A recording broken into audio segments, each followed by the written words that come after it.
এক সময় গ্রামীণ জনপদে এই দৃশ্য দেখা গেলেও এখন গ্রামে তো দূরের কথা, জেলায় তেলের ঘানির দেখা মেলে না।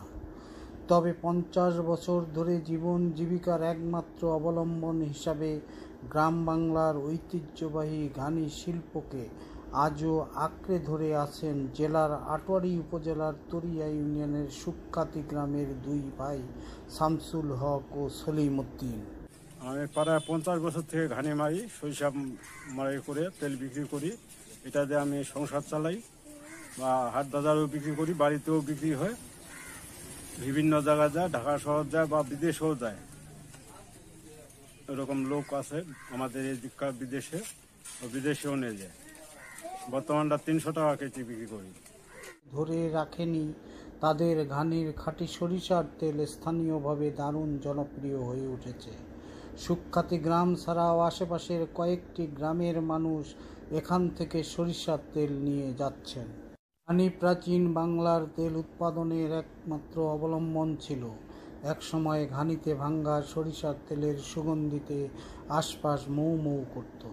মাছ, আলু ভর্তার মধ্যে খাঁটি সরিষার তেল না দিলে খাঁটি সরিষার তেলে জানে গাছ ভাঙা হয়। আমি তেল নিতে আসছি, আধা কেজি নিলাম 150 টাকা। কিন্তু বর্তমান যান্ত্রিক যুগে মেশিন দিয়ে তৈরি সরিষার তেলের ভিড়ে এখন আর দেখা যায় না সেই খাঁটি সরিষার তেলের সুগন্ধি। তবে যারা খাঁটি ভেজাল মুক্ত তেল পেতে চান তাদের যেতে হবে পঞ্চগড়ের গ্রামীণ জনপদে, যান্ত্রিক বা মেশিনে নয়, যেখানে গরুর ঘোরপাকেই তৈরি হচ্ছে ঘানিতে ভাঙ্গা শতভাগ খাঁটি সরিষার তেল। আমি এখানে খাঁটি সরিষার তেল, গাছ ভাঙ্গার তেল নিতে আসছি। আমরা গ্রামবাসী সবাই এখানে আমরা খাঁটি সরিষার তেল ব্যবহার করি। এখানে স্বাধীনের পর থেকেই এখানে গাছ ভাঙ্গা তেল ব্যবহার করা হয়।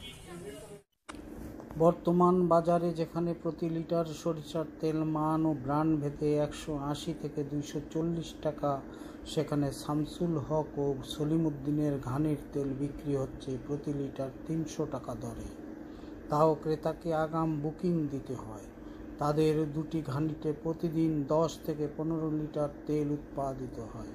তেলের পাশাপাশি যে খৈল হয় তারা সেটিকে 50 টাকা কেজি দরে বিক্রি করেন।